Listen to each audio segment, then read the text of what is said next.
Yesterday, Sayadaw explained how one should be noting at the moment of sitting. In order to know the series of intention to sit and the actual sitting, one needs to note. Sitting, at the moment it is arising, one should note it with aim and effort. Noting sitting with aim and effort, mindfulness will be sustained on the object, and the noting mind falls calm and collected on the object. At times, the noting mind falls on series of intention to sit, and at times the noting mind falls on the actual sitting, which is rupa, materiality. So in this way, by noting sitting, at times one knows the intention to sit, at times one knows the actual sitting. And at times one sees that the intention to sit and the actual sitting arises simultaneously.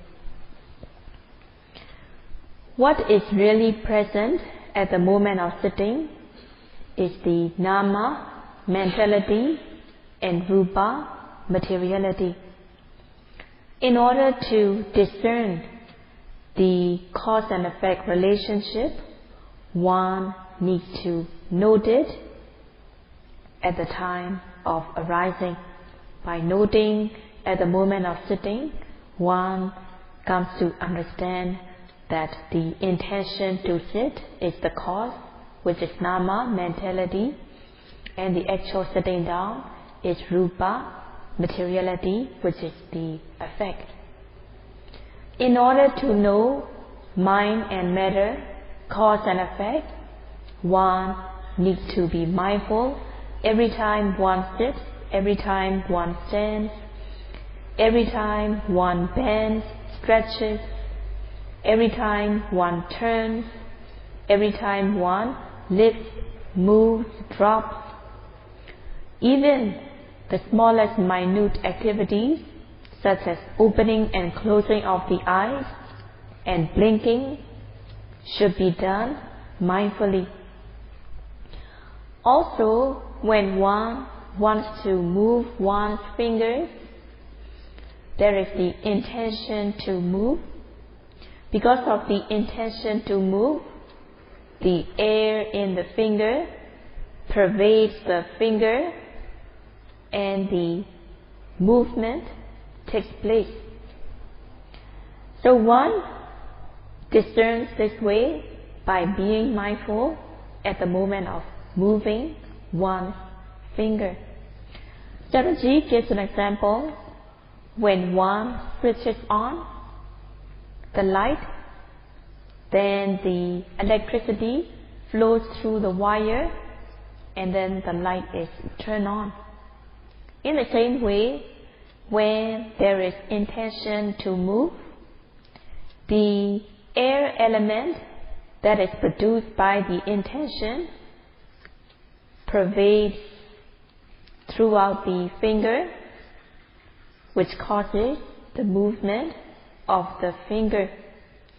So, if there is the intention to move one's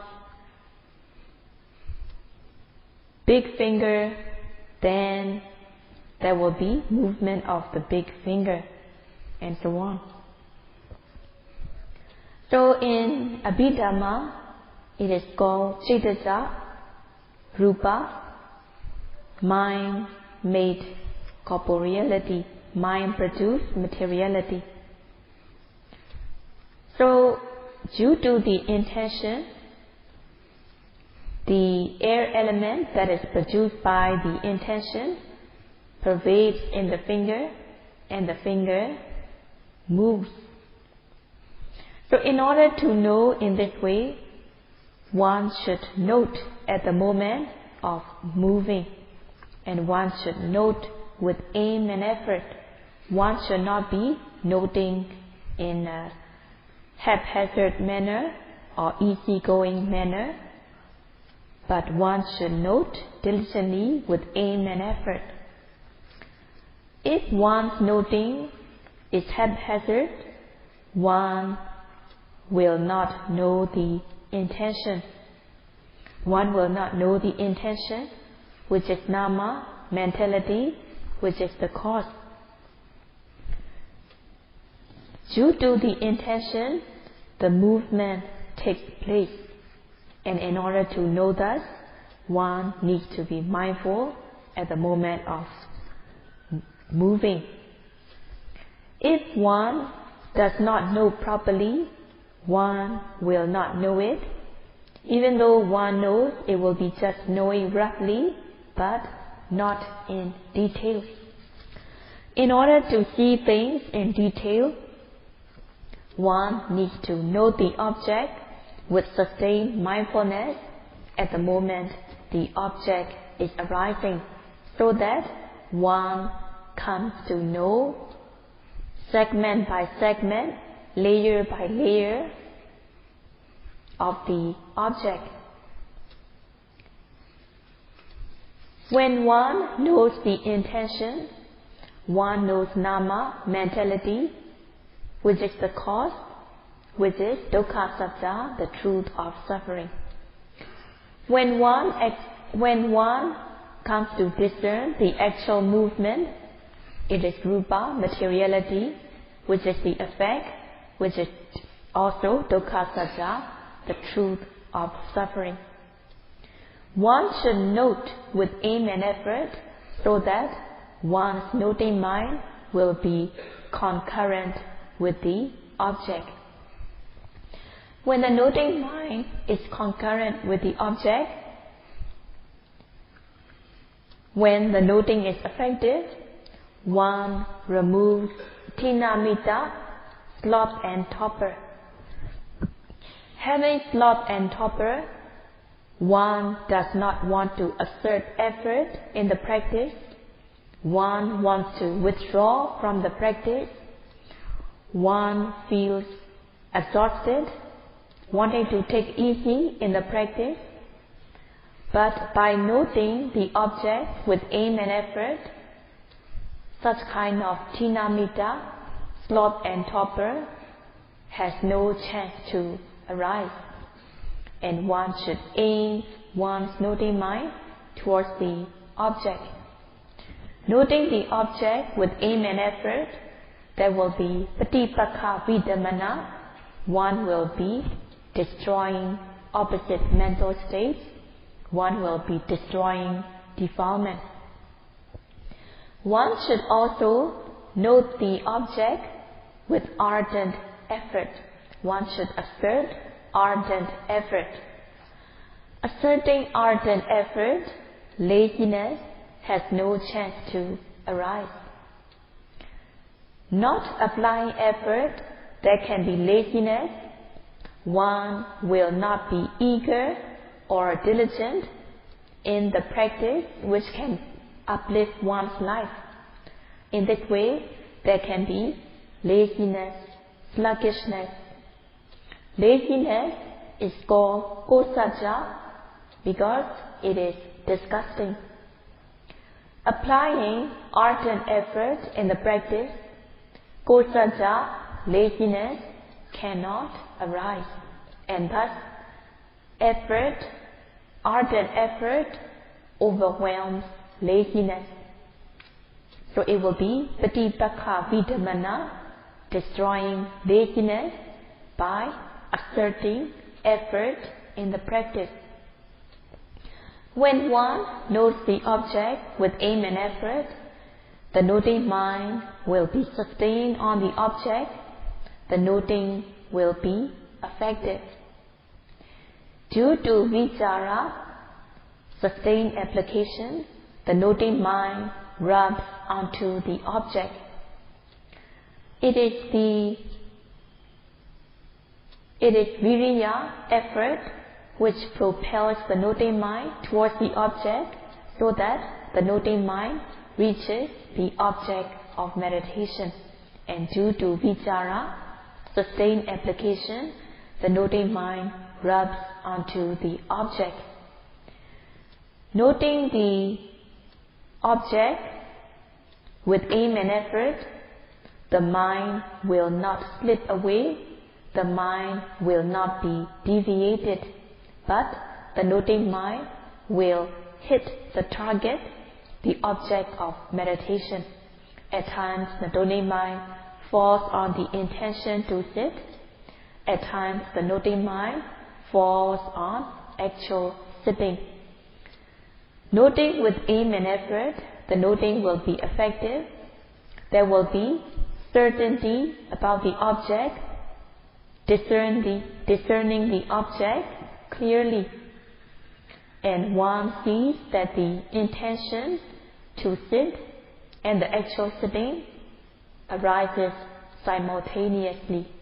The intention is the cause and the actual sitting is the effect. When the noting is effective, when one sees clearly, there will not be uncertainty or doubt. In this way, uncertainty and doubt are being removed. When the noting mind is face to face or direct with the object, once noting is effective, the noting mind sits onto the object. There will be sustained mindfulness. The mind will not be deviated. The mind will not slip away, but the noting mind hits the target, the object of meditation. The noting mind rubs onto the object, and there will be sustained mindfulness. Having sustained mindfulness on the object, mindfulness protects the mind so that the defilements such as raga, dosa cannot arise. Having sustained mindfulness, there will be protection away from the defilements. The mind is guarded, protected, and thus the mind will be safe and secure away from the defilement. When there is sustained mindfulness, the mind will not run elsewhere. There will be collectedness of mind. The mind will be unified, collected, and khanika samadhi, momentary concentration, develops. When momentary concentration develops, the mind will not scatter, there will not be distraction, but the mind falls calm and collected. When the mind falls calm and collected on the object, it is khanika samadhi, momentary concentration. And momentary concentration repels kama chanda nivarana. Momentary concentration repels sensual desire. When momentary concentration gains momentum, the mind will not go to sensual objects. There will not be wish to see good things. There will not be wish to hear good sound. And thus, sensual desire is removed. Sensual desire is destroyed by khanika samadhi, momentary concentration. Having momentary concentration, the mind is unified. The mind will no longer go to sensual objects, but the mind will fall calm and collected on the object. The mind will not scatter. There will not be distraction. There will not be restlessness. Uddhacca, restlessness, has no chance to arise. And kokocca, worry, has no chance to arise. When one becomes skillful in the practice, the noting mind is automatically aimed onto the object, and the noting mind hits the target, the object of meditation. There will be samma sankappa, right application.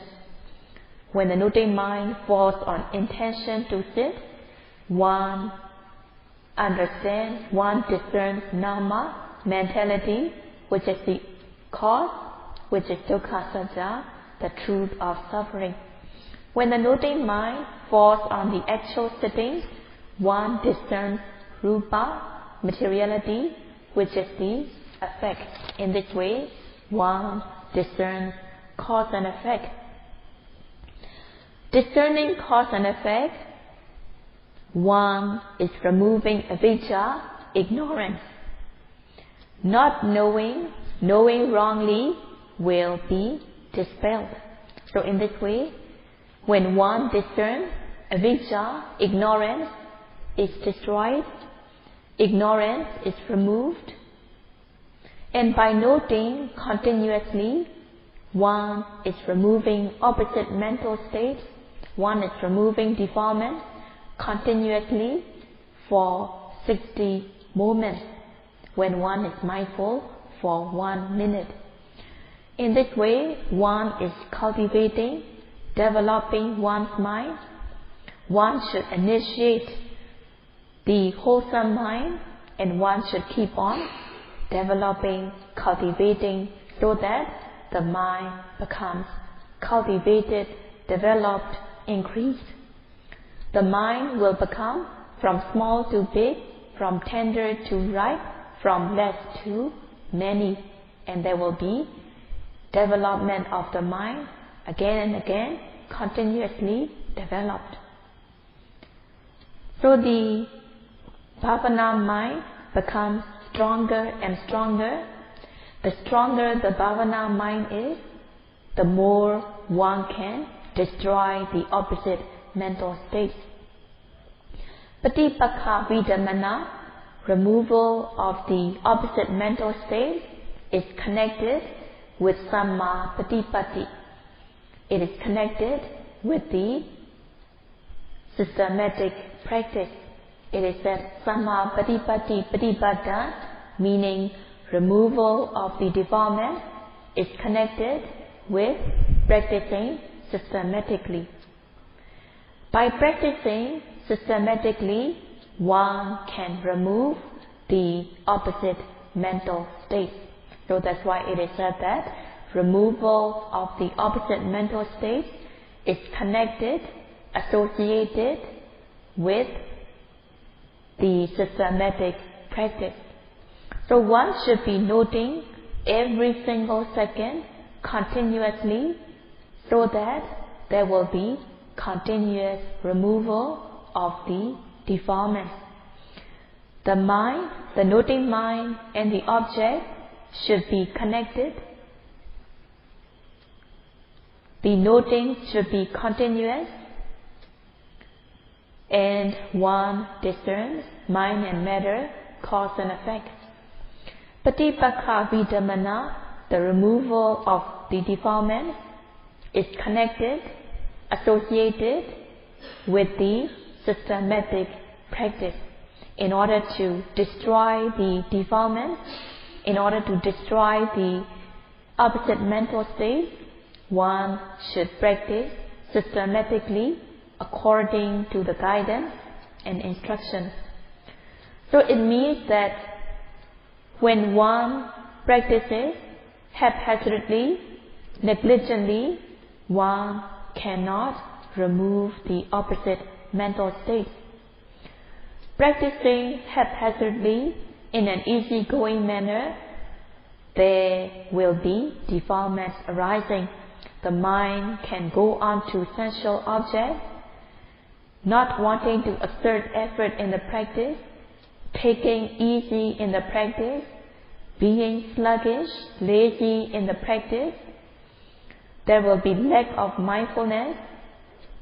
The mind goes on to sensual desire, the mind goes on to sensual objects and wrongdoing, and thus the defilements cannot be removed. By practicing diligently, respectfully, meticulously, systematically, one develops knowledge into mind and matter, cause and effect, and one can remove the opposite mental states. When one removes the opposite mental states, one discerns the truth, Dukkha Sacca, the truth of suffering. Even though Dukkha Sacca, the truth of suffering, is profound, one discerns Dukkha Sacca when one removes the opposite mental states. In order to remove the opposite mental states, one needs to practice systematically. There should be Samma Patipatti.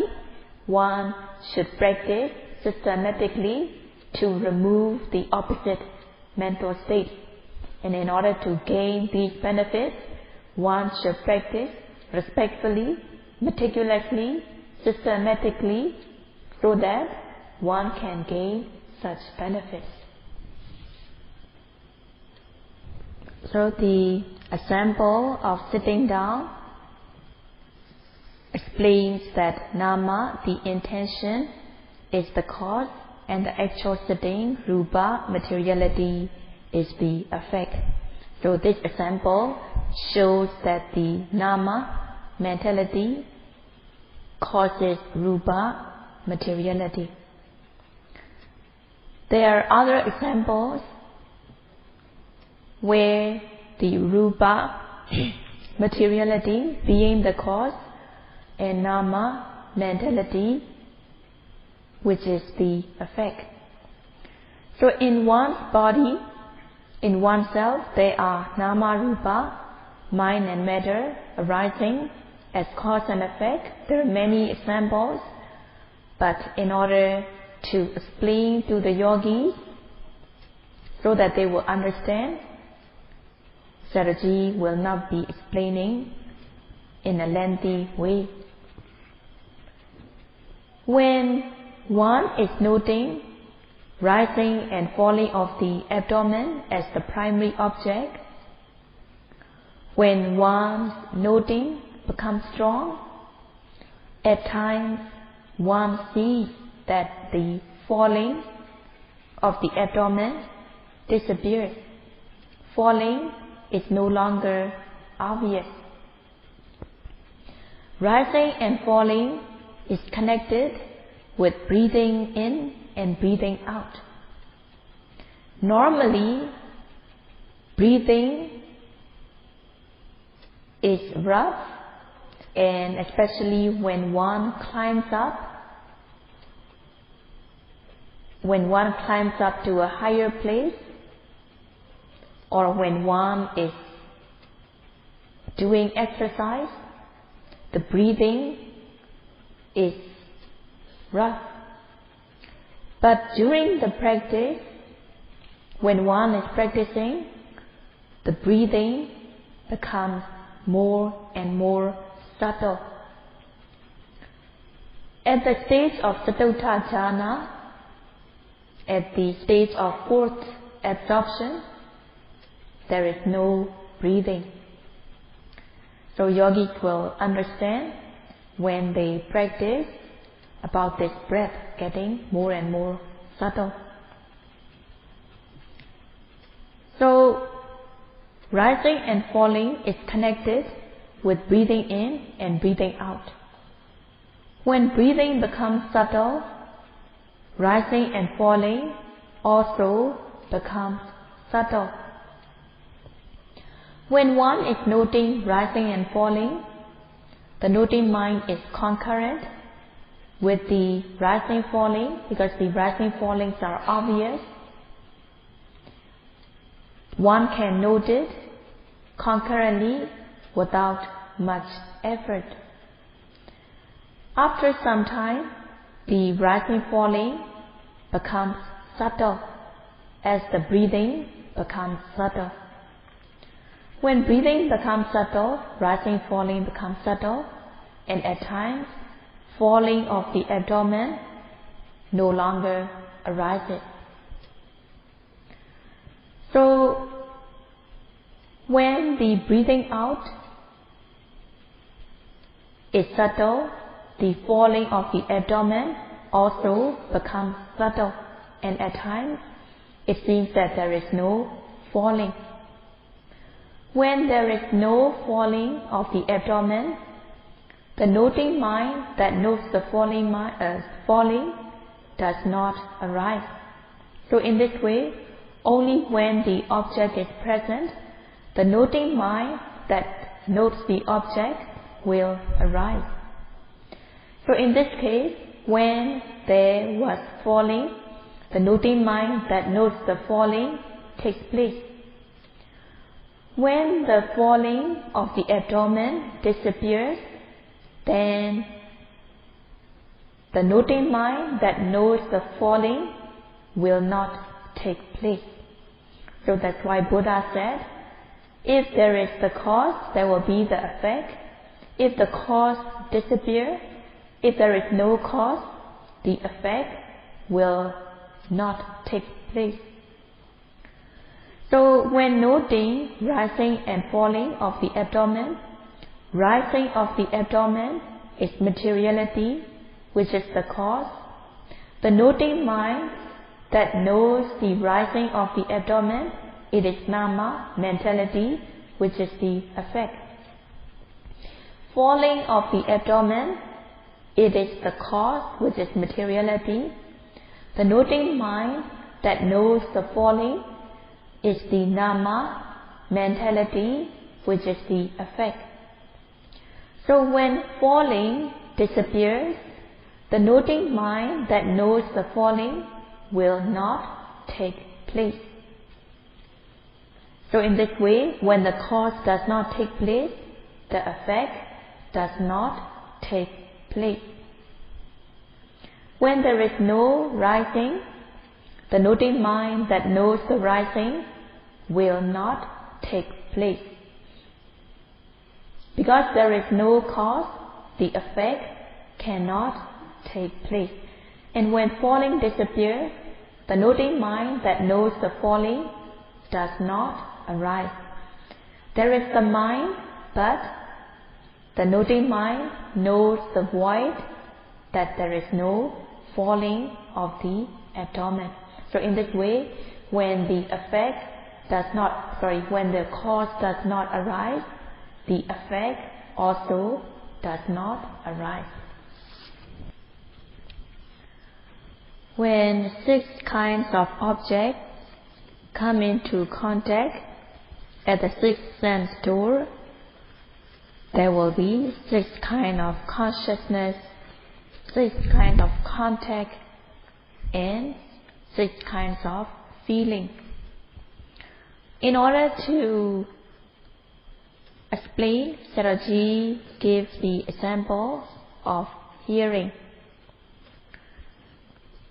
When one hears some kind of sound, there is hearing, and Sayadaw say, let us analyze hearing.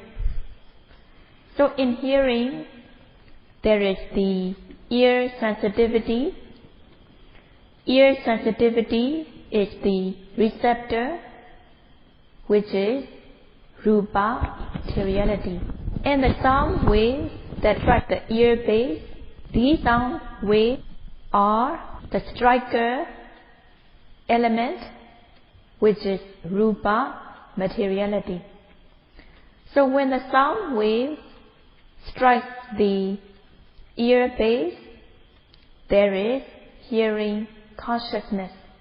Hearing consciousness is nama, materiality. So in this way, at the moment of hearing, there is the ear sensitivity, which is the receptor, it is materiality. The sound wave that strikes is also materiality. These two materiality, the ear base and the sound wave, they are the cause, which are materiality. So due to the fact that the sound wave strikes the ear base, hearing consciousness takes place. Hearing consciousness is mentality, which is the effect. So at the time of hearing, the two kinds of materiality prevail, which is the sound wave and the ear base. They are materiality, they are Dukkha Sacca, truth of suffering. Hearing consciousness, hearing contact and hearing feeling, they are Nama, mentality, which are also Dukkha Sacca. So there are other mentality and materiality arising, but only these five are more prominent at the moment of hearing.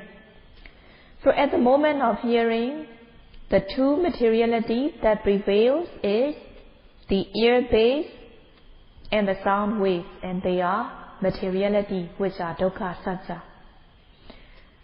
The three kinds of mentality that prevails is hearing consciousness, hearing contact, and hearing feeling. So these three mentality prevail at the moment of hearing. So when one hears, one should note as hearing, hearing, in order to know the mentality and materiality that is involved in hearing. So when noting hearing, hearing, when one's noting is effective, when one has all the mental strength involved in noting, one removes defilements, and one removes impurities and defilements, and one discerns the truth. So the receptor element, it is the ear base. The striker element, it is the sound wave. Hearing consciousness, hearing feeling, hearing contact is the ignition. So when one knows that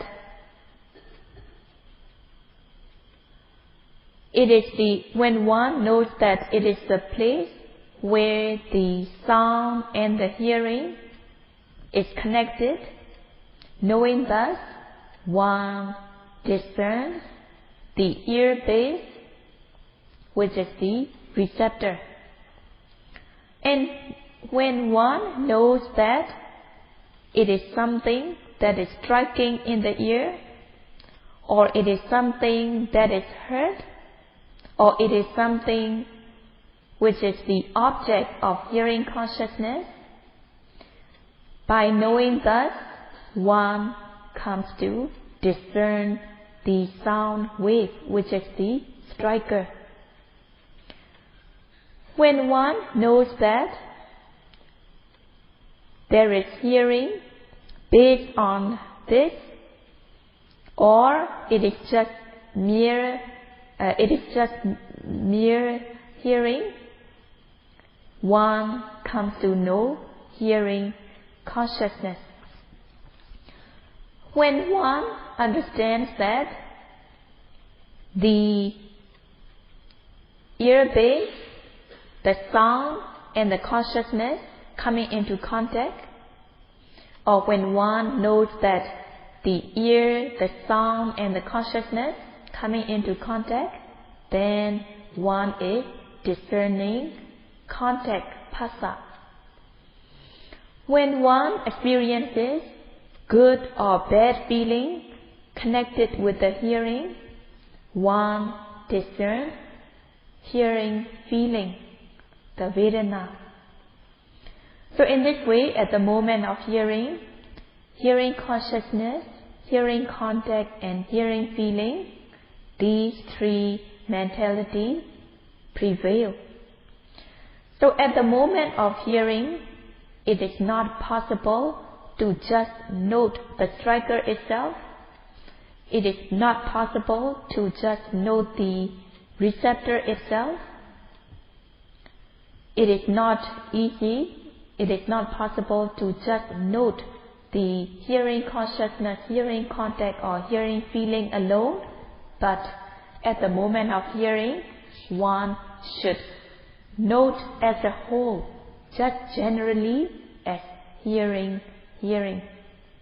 When one notes generally, just as hearing, when one's mental strength are strong, at times one may know the sound, which is the striker. At times one may know the ear base, which is the receptor. At times one may know hearing consciousness, hearing contact, or hearing feeling. So by noting hearing, one may come to know either one of the 5 kinds of materiality and mentality. So Sayadaw explains, one eats a kind of food where there are 5 different flavors in the food. So it is not just possible to chew the sweet part, the sour part, the bitter part, as all these 5 flavors are in the same food. Chewing properly, at times one may know the sweet taste, at times the sour taste, at times the spicy taste, at times the bitter taste, at times the astringent taste, at times the salty taste. But it is not possible to eat one of these 5 flavors, as these all 5 flavors are within the same food. In the same way, when one hears, one should note hearing as a whole, generally. It is not possible to know all 5 elements at the same time by the same consciousness. It is not possible. It is not possible to differentiate this is the rupa, this is the nama, all at the same time. So that's why at the moment of hearing, one should just note it as hearing generally as a whole. And Sayadaw will continue to explain tomorrow. Sadhu, sadhu.